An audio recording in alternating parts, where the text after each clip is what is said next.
Welcome to the show. Thanks for being with us another week. It is hard to believe that it's November. Had a great time trick-or-treating this week with my kids. I wear the same costume every year. They give me a little bit of a hard time about that. I'm always a football referee because I've had the outfit since I was in college when I dressed up as a referee for Halloween one year in college, and I've kept it ever since. So I use it every year, but had a lot of fun. But we've got a really special show planned for you this week. Delegate Shawn Fluharty is going to be here with me to talk all about his proposed legislation to introduce sports gambling in West Virginia in the casinos. Some neighboring states are doing it. He'll talk about why he thinks that's a good idea here. And we'll also talk in sports about the College Football Playoff Committee's initial rankings.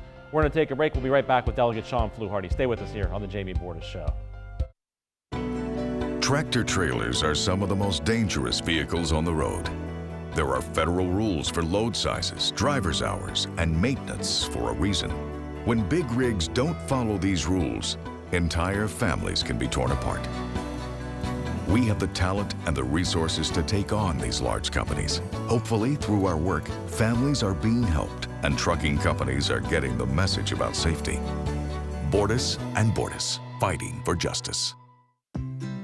So, how was your first day? Long. So, Josh asked me about you. Daddy's home. Go get him.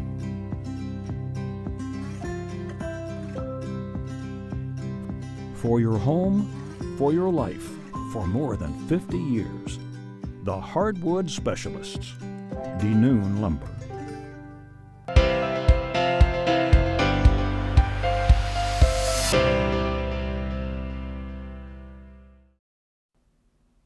Welcome back to the show. This is my favorite time each week when I have a guest with me, and this week my guest is Delegate Shawn Fluharty, delegate here out of Ohio County, who, thanks for being here today, Shawn. Thanks, Jamie. Thanks for having me. And I was about to say, you've got this legislation that you're proposing to introduce sports gambling here in the casinos in West Virginia. Pennsylvania just adopted some things. You've been talking about this for a while, and now Pennsylvania's done it. And you don't want to see us get too behind the curve, I guess, so to speak. That's exactly right, Jamie. I've been on this now for a couple years, and legislation has been pending, and now we have a real necessity to act. Pennsylvania, just this week, Governor Wolf signed into law a broad expansion of the gaming industry in Pennsylvania, allowing for sports betting on one end, allowing for online gaming, which is very popular right now, especially with millennials, and really takes their gaming industry to the next level. And we look at this, I do anyway, as a representative of the Northern Panhandle, and say those are our competitors. Pennsylvania is competition. So we have to decide in West Virginia if we want to truly compete or continue to be last to act on everything, including this. Tell me why, tell our viewers why sports gambling, what will that do for us, in West Virginia? Well, we have an opportunity right now to raise revenue and not raise your taxes. Now let that sink in for a second, because in West Virginia, we've had a budget crisis for many years, as you know. And the budget crisis, we decide, okay, what can we cut and what taxes can we raise? This is an opportunity through sports betting and online gaming to actually pass legislation that raises revenue that's not currently taxed. And we know that's currently taking place. There's a black market for both, but yet we're not getting any revenue from it. So let's talk a little bit. Do you have any numbers in terms of any studies and what types of revenue that it would raise for the state and what that might do for us? Just on the sports betting realm, and sports betting, just for a bit of a background, back in 1992, PASPA was passed federally. And there's a current challenge in the Supreme Court by New Jersey, which West Virginia actually wrote an amicus brief on. And we are supporting New Jersey in their efforts to rule that PASPA should be unconstitutional. What is that? PASPA is the Professional and Amateur Sports Protection Act, which is kind of funny because we're talking about these billion-dollar industries protecting the athletes. But yet in Nevada, you can bet on sports. In Oregon and Delaware, you can bet on sports. And New Jersey said, wait a minute, we want to be able to do that. But the federal law says only these handful of states back in '92 could do it. So you have a system where some states it's allowed, other states it's not. And now West Virginia, along with many other states, are saying, wait a minute, we want to be part of this as well. So there's this challenge at the Supreme Court level. And we expect with oral arguments in December, we expect the Supreme Court to come back and rule PASPA unconstitutional. And as soon as they do that, states, all 50 states, could then have their own legislation.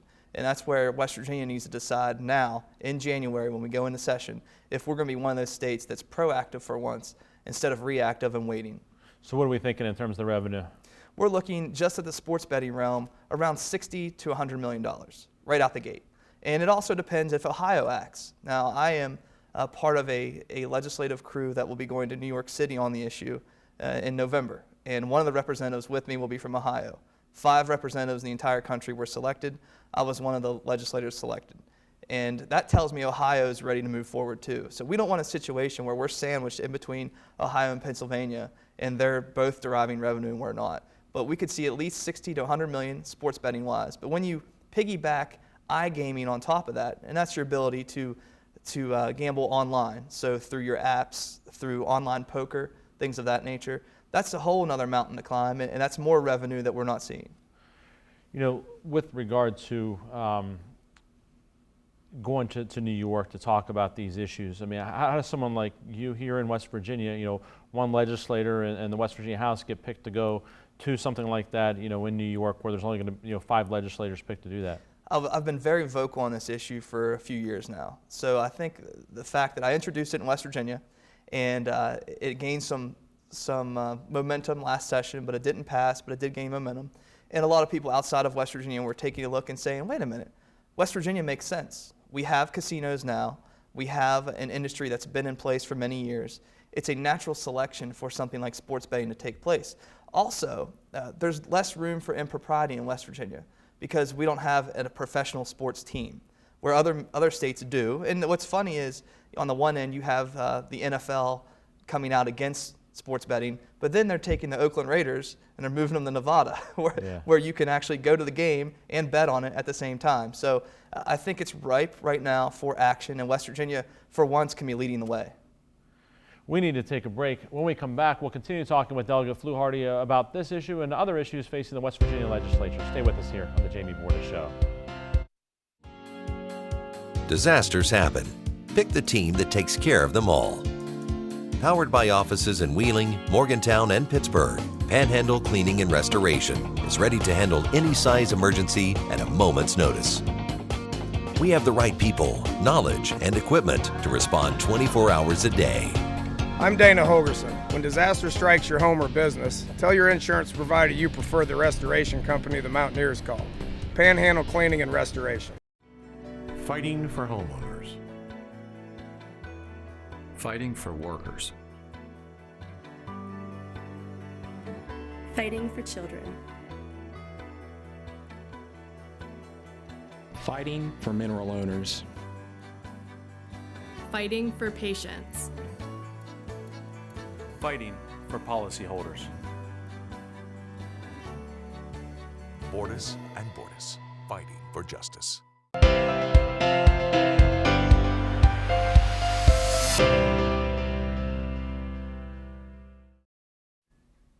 Welcome back to the show. Thanks for being with us again this week. I've been talking with Delegate Shawn Fluharty about legislation that he has proposed in the past to have sports gambling here in West Virginia. And Shawn, you know, kind of continuing this discussion a little bit, what's been, you know, the votes you've gotten in the past, and what do you think the likelihood is of it passing, you know, in the upcoming session in January? Well, now we're facing a different battle because previously, when I was trying to get on the radar, get the discussion going, it went from essentially a revenue enhancer, which we desperately need and should have been passed years ago, to a revenue necessity. I think that's the change. And I think you're going to see now we have the West Virginia Lottery is on board. They just actually are in the middle of doing a study on it as well. And you have now the power players within the gaming industry. They realize how necessary it is. And on top of that, the tourism industry looks at it and says, well, that makes sense. You know, what can we do to make West Virginia stand out and stand out from the crowd and not just be a follower? Let's be a leader for once, and let's get something done that can generate revenue without raising taxes. You know, special election just occurred recently, you know, constitutional amendment on issuing the bonds for the roads and bridges, et cetera, and passed, you know, pretty low voter turnout, but passed by a pretty wide margin. And one of the things I know that you've been harping on is we got to make sure that work goes to West Virginia workers when that work gets done. And, that's right. So you know, what are you looking toward in terms of trying to see to it that happens? I know you're one legislator among many, and but what's trying to be done in that regard? Well, back in 2001, the West Virginia legislature passed what's called the West Virginia Jobs Act, and essentially what that says is that for public works projects, which These qualify as public works projects, your highways, your bridges, things of that nature. You need to hire at least 75%, if available, West Virginia workers for the projects. So the idea being, we don't want these outside companies flying into West Virginia, underbidding on a project, bringing their people in, and then sending them home. We want West Virginia workers. They're the ones who raise their kids here, their families here. They attend our churches and schools. We want them to be the front runners here for roughly 48,000 jobs possibly in West Virginia. So the way we went about it just this past special session is that we passed legislation to kind of strengthen the tone of that original bill, meaning previously the fines were so low that these companies were coming in and hiring and bringing out-of-state workers, sending them home, and just paying a little fine on top of it, if they are even caught, if at all. So there's two ways. One, we raise the actual fines that are implemented if they decide to not follow the law, which I think is a great way of kind of a check and balance on the structure. And secondly, we need to increase the amount of enforcement that we have on it so that these jobs are not flying under the radar. There are a lot of big projects. Just here in Ohio County, there's a $170 million I-70 bridge project. We want West Virginia workers to deliver that project. The session's just around the corner now. What type of things do you think we might see come up during this particular session? Well, I think we need to focus on generating revenue. People are tired of the same old politics in Charleston. It seems to me, and this is only my second term, so I'm still rather young in how this all works, but it seems to me that regardless who is in power, we do the same thing. We repeat the same playbook, and we had the same misfortune. Every session, at least for the past 4 or 5, we've had a budget deficit, and that's because politicians in Charleston are too scared to pass legislation that will generate revenue. They want to play by the same playbook, and essentially that is, let's cut what we can, and we've run out of things to cut, and let's raise your taxes. Now, I don't think that's a plan that has worked. I think the people are tired of that, and they want to see some outside-the-box thinking. We have a state where young people, if you're born in West Virginia and you're fortunate enough to go to college, you end up defaulting on your student loans at the highest rate in the country. That's a problem for West Virginia. We have a millennial problem. We have a young person problem in the sense that young people born here leave, and those who do stay are burdened with student loans and defaulting at the highest rate. I'd like to see that be a focus. What can we do to ensure that we're focusing on our young people, and what can we do to bring net migration to West Virginia? Other states like Colorado, they've seen a net migration to their state that has really changed the game, the way they do things. They have the best economy in the entire country, and they focused on bringing young people. And that's something that I want to see legislatively take place this next session. Election just around the corner in addition to the session. I mean, filing period will be here in January, and, primary in next May, only a matter of months away now. What's the future hold for you? Run for re-election as a delegate, look at another office? What are you thinking? Well, it remains to be seen. I'm looking at options. I get a lot of people telling me, you need to move up, you need to do this. We enjoy what you're doing. What I enjoy is that I feel that people respect me out there, that they understand what I'm doing, and that I'm very vocal in what I do. Seldom will you hear me not have an opinion. Now, that can cut both ways. That can gain support, that can lose support. But I think people want authentic leadership. They want somebody who's willing to just give it to them straight, whether they agree with you or not. So for me in my future, it's just making sure that I am authentic in what I do, and that people respect what I'm doing, and we'll let the cards play out as they may be. Shawn, the one thing I've seen since you've been in the legislature is you do your homework. When you say something, they've done your homework, some research, and you have facts to support what you're saying. Then you say it passionately after you've done your research. So I think that goes along with people. When you're prepared and you set forth facts and not just say things to say them, I think that goes a long way. And I think that's why you've gained that respect from people. I appreciate that. I think that's where the respect level comes from, and they understand that if you're doing your homework and you're passionate about it, I don't think anybody's going to question my motives and what I've been doing. So that's when I look back in my short time that I've been there, and I'm the happiest about. Well, good luck with the session. I really appreciate you being on the show here today. Thank you. Appreciate it. We need to take a break. When we come back, I'll be talking sports, and especially about the College Football Playoff Committee's initial rankings. Stay with us here on the Jamie Bordas Show. We're Panhandle Cleaning and Restoration, and we're gonna save you. We've got it down to a science, an absolute state of art. We do it all, restoration, cleaning, and reconstruction. When disaster strikes, just pick up the phone. We're Panhandle Cleaning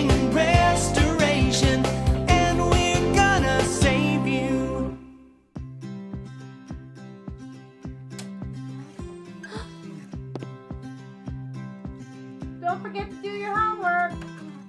All right, Mom.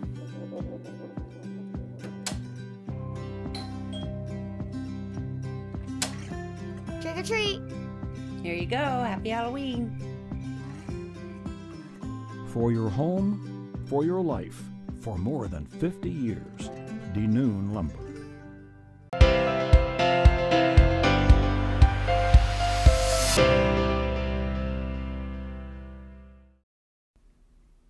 Welcome back to the show. It's time to talk sports, and we'll start with the Pittsburgh Steelers before we get to the College Football Playoff Committee's rankings. And the Steelers are at the halfway point of the season, and they said it's 6-2. Great mark for halfway through the season, tied for best record in the AFC. And, coming off of a win the other night over the Detroit Lions, and, an interesting game because, you see some guys starting to emerge. Juju Smith-Schuster, the leading receiver in the game, not Antonio Brown.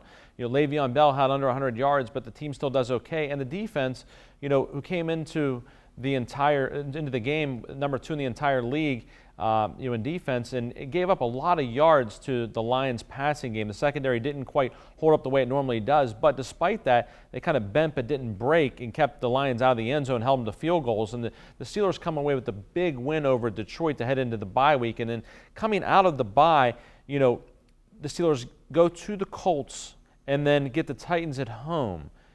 And before the year started, I said the Steelers needed to be at 8-2, 7-3 at worst through those first 10 games because of what the home stretch looked like over the last 6 games. And it looks like they're in good shape to get there to either 8-2 or 7-3. And I'm going to even put a little asterisk next to my initial comment at the beginning of the year, which is the Packers aren't the same Packers now without Aaron Rodgers. I was worried about that Thanksgiving weekend Sunday night game in Pittsburgh because of Aaron Rodgers. He's not there anymore, so Green Bay is a different team. So you maybe have a little more wiggle room now for the Steelers. But they look like they're still on track to be at least 7-3, maybe 8-2 if they can get both these next 2. And they should get the Colts. I mean, they're just not a very good team. And the Titans, as a Thursday night game in Heinz Field, I think the crowd will be into that one. I think the Steelers will be in good shape for that one as well also. So Steelers looking good.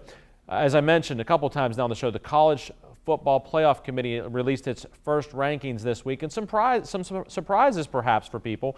Starting at the top, Georgia ranked number 1 and Alabama number 2. I think people thought they'd be 1 and 2, but not in that order. And the committee talked about how it doesn't look at the other polls and what the AP is doing in the coaches poll. And you need to understand what you have been seeing in the newspaper every single week, or the ESPN coaches poll, which is voted on by college coaches who oftentimes don't even get to see the games. They either look at the highlights, maybe they just look at the scores, or sometimes they have someone else vote on their behalf, a sports information director or an assistant coach or a graduate assistant, somebody like that. And then you have the writers polls, who again, the writers are watching a little bit more, but they have to cover the games they're covering as well. I mean, if you're the beat writer for Nebraska, you're there covering the Nebraska game, and then writing your story afterward, getting all of your deadlines met, and then you may be able to take a look at what some of the other teams are doing.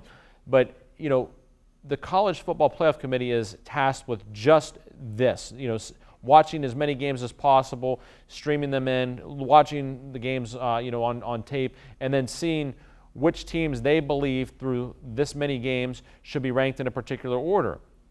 And what they have said to this point is that Georgia is the most impressive by virtue of how they have played and who they have beaten.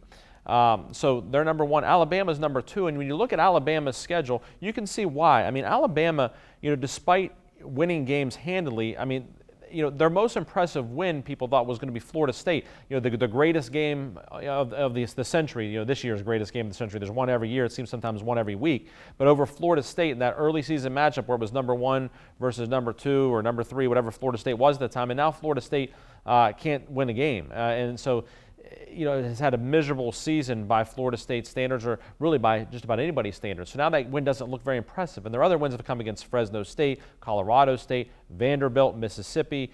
Texas A&M is probably their best win, and they're just having a so-so season, sitting there at 5-3. And then, Arkansas and Tennessee. Tennessee having, of course, a terrible season. So, That's why the committee looked and said, okay, Georgia's going to be first, then Alabama. Then they started looking at some one-loss teams and put Notre Dame next because Notre Dame has wins over 3 other teams in the top 25, with impressive wins over Michigan State, USC, NC State. So the committee then says Notre Dame's next, and then Clemson, the defending champs. And then, then they start looking at some, comparative schedules. Oklahoma 5, Ohio State 6, Penn State 7. There's some, commonality there between those teams. Oklahoma beat Ohio State in Columbus by 15 points in Game 2 of the season. So they felt like with one-loss teams, Oklahoma, because of its head-to-head win, had to be ahead of Ohio State. And then Ohio State, of course, won last weekend in an unbelievable comeback in the fourth quarter over Penn State by 1 point. But by virtue of that, there's just one spot ahead of Penn State. And then you get TCU, Wisconsin, and Miami to round out the top 10. And, people in Wisconsin may be throwing their arms up there saying, what about us? We're undefeated. We're in the Big Ten, and we haven't lost a game yet. But again, you look at the schedule and who people have played, and that means a lot to this committee. Wisconsin just hasn't played any of the powers in the Big Ten. They haven't had to see Penn State, Ohio State, Michigan State. So they've been beating up on teams that aren't having a very good season. Now, if they can run the table the rest of the way, they do have to play Michigan down the stretch. They're going to see probably either Penn State or Ohio State, possibly Michigan State in the Big Ten championship game. And if they could get through that, then the rankings change. That's why they do it every week. But I like this system, how they wait until well into the season here before they release rankings, so it's not based upon reputation or what you did last year or whatever else may be. It's based upon how the games have been played this year and how that committee evaluates those games. So there will certainly be shakeups, though, as the year goes on, and I think there'll be some even this coming week after this weekend's games are played. So let's set the slate for this weekend, for Saturday. Starting off some games to watch. At noon, number 7 ranked Penn State is at number 24 Michigan State. That game's big for a couple reasons. Obviously, Penn State gets another loss. They're out of the race for the college playoff, with 2 losses. Michigan State, on the other hand, they control their own destiny and getting to the Big Ten championship game because they have beaten Michigan already, and they still have to play Penn State and Ohio State in upcoming weeks here. So they can still get to that Big Ten championship game, but they've got 2 losses. Of course, the loss to Notre Dame and then a triple overtime loss to Northwestern last week. And I thought they were going to come back in overtime and win that game, but they couldn't get it done. But Penn State will be at Michigan State at noon on Fox, and I like Penn State in this game. I think they've got a lot of talent there with Barkley and McSorley in that offense, and I think they'll right the ship after that disappointing loss to Ohio State. Then at 3:30, you better have a remote control handy or set up multiple TVs, whatever you have to do, because there's a bunch of big games at 3:30, starting with number 4 ranked Clemson at number 20 NC State on ABC. Both teams with great defensive lines. I mean, that's, it's not, fancy and what people like to see with the high-scoring offenses these days, but if you just like good old-fashioned football with good defensive lines, this is a game to watch. Clemson's more experienced and has more big play potential in offense, so I like Clemson in this game. That experience of winning a national championship last year, being in it the year before, just too much, and some of those guys are still around, so I'll take Clemson in this game. Then over on ESPN, also at 3:30, is number 6 ranked Ohio State at Iowa. This is a game to watch because Ohio State, coming off of that emotional comeback win over Penn State, do they have a little bit of a hangover from that, and not get off to a good start? They've got too much talent, so I think they go out to Iowa and beat the Hawkeyes, but it could be a little bit of a slow start for Ohio State, so we'll see how they do early in that one. Then on ESPN, too, also at 3:30, number 15th ranked Iowa State at WVU. Of course, the Mountaineers couldn't get it done against TCU or Oklahoma State, highly ranked teams. Last week against Oklahoma State, they struggled on offense and defense. The defense, they gave up 50 points last week. Just a big number, and Will Greer and the receivers were just off. I mean, the weather was terrible, it was raining, but they did not look good. This week, I think they come back, and they've been focused all week in practice, I'm sure, and they'll right the ship a little bit on offense. And I don't think the defense has to do as much against Iowa State as some of those other high-powered offenses of the Big 12. So I like the Mountaineers in this one. I think they get a big win in Morgantown this weekend. Over on NBC at 3:30, Wake Forest at number 3 Notre Dame. This is a trap game for Notre Dame. I was worried about last week's game against NC State, but now coming off of wins against USC and NC State with Miami, Florida on the radar next week down in Miami, this is a trap game for the Irish. But all 7 wins this year for Notre Dame have come by 20 points or more. Mike Elko, the Notre Dame defensive coordinator, was the defensive coordinator at Wake Forest last year. How does that play out? Do they know what he does a little bit? They're able to better prepare for what the Notre Dame defense might do? I think it won't matter. I think the Irish are playing so impressively and just wiping out opponents. The Irish win this one again. And then just a half hour later at 4 o'clock over on FS1, Bedlam, number 5 Oklahoma at number 11 Oklahoma State. They call this rivalry Bedlam, and this is maybe as big as ever because Both teams have a loss. Whichever team loses this game is probably out of the college football playoff race. The winner's still in it. Oklahoma State was one of my playoff picks before the year started. I had Oklahoma State, I had Notre Dame, I had Alabama, I had Ohio State. All are still in the mix right now, but they were one of my picks. I'm going to stick with the Cowboys. I thought they looked impressive in Morgantown last week. I was down there for that game, liked what I saw. I'm going to stay with Oklahoma State, and Oklahoma's been living on the edge. I'll tell you what, it seems like, every week it seems like they were able to pull away a little bit last weekend, but every week it seems like they've got a tight game. And then at 8 o'clock, a big one, number 19 LSU at number 2 Alabama, the biggest game Alabama's had in a while this season, maybe the biggest game they've had all season. That'll be right here on WTRF on CBS.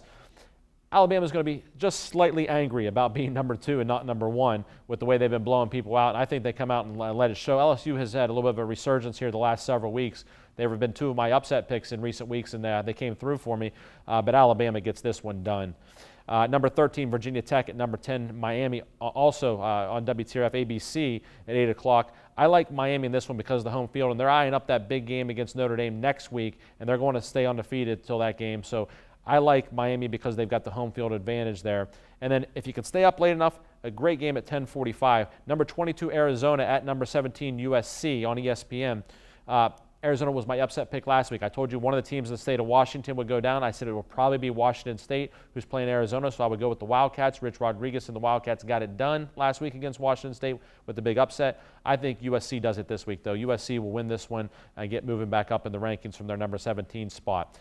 Speaking of upset specials, I'm going to give you one this week. On ESPN at 7:15, Texas is at number 8 TCU. The Longhorns will upset number 8 TCU. I just don't think TCU is as impressive as people think. I mean, they've had some good wins, but I just don't see TCU being the type of team everyone else does. They were actually one of my college football playoffs last year and had picks preseason, had a very disappointing year.